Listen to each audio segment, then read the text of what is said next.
Kim Chu at Paolo Avellino maagang nagpakilig, Darren at Vong dumalo sa birthday party.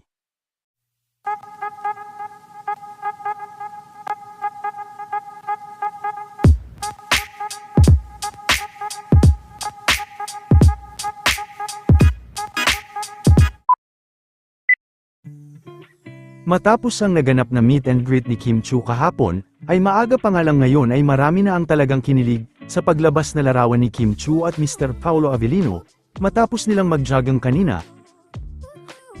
Sa nasabing larawan ay makikita nga ang dalawa na magkasabay na nagpapahinga sa isang restaurant matapos mag-workout sa Ayala Avenue kanina. Hirit tuloy ng mga fans, "It's authentic, you beside me." Samantala, ngayong araw naman magtatapos ang ginaganap na botohan para sa nominasyon ni Kim sa Outstanding Asian Star kaya todo effort na rin ang kanyang mga fans para maiboto ito. Hanggang 10:59 din tatanggapin ang huling pagboto. Ang bestie naman ni Kim na si Darren Espanto ay kaagad sumabak sa kanyang event. Dumalo din ito at si Mr. Vong Navarro sa naganap na birthday celebration ni Mr. L.A. Tenorio. Bukod sa kanila ay hindi rin nawala sina Daniel Padilla, Sanjo Marudo at iba pa nilang kaibigan.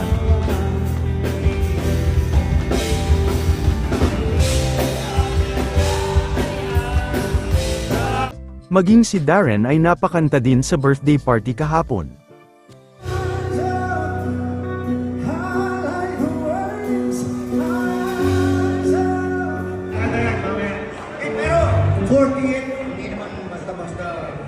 Pag pinahiya niya ako, ano lang. Ako ko lang.